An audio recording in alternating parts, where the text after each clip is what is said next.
Je viens de passer 8 jours en Ukraine, là, et j'ai accompagné des volontaires français. C'est-à-dire que, vous savez, il y a un certain nombre...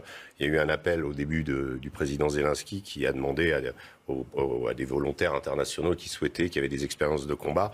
Et donc j'ai accompagné 3 Français, dont un qui a déjà été militaire avant, et 2 qui avaient combattu ensemble au Rojava avec les Kurdes contre Daesh. Donc des gens qui avaient des expériences militaires.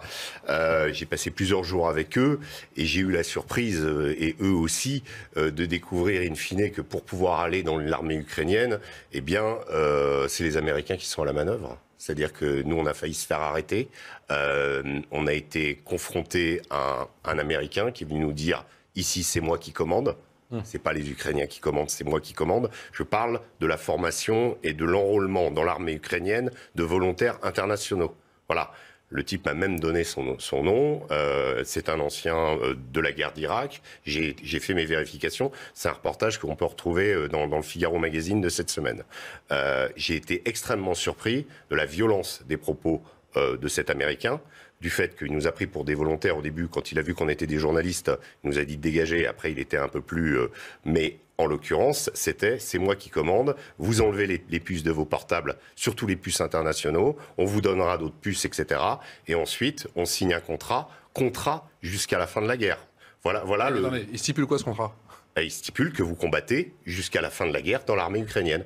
Et qui est à la manœuvre ? Eh bien, ce sont les Américains. Je l'ai vu de mes yeux vus. C'est pas, alors, ce n'est pas l'armée américaine officiellement. J'ai compris. Évidemment, vous comprenez. On va pas le dire. Mais en l'occurrence, c'est quand même quelque chose l'empreinte des Américains. Ouais. C'est quand même assez significatif. On sait que là, hier, ils ont envoyé une centaine de nouvelles armes qui s'appellent des Switchblade, qui sont des sortes de drones qu'on envoie par mortier et ensuite qu'on peut téléguider, donc des nouvelles armes.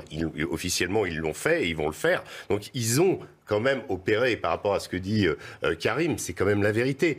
Moi, j'ai eu l'impression un petit peu, quelque part, que cette guerre, au-delà de l'aspect romantique, je veux dire, moi j'ai l'impression d'être avec les brigades internationales, et in fine, je me retrouve avec le Pentagone, quoi, en face.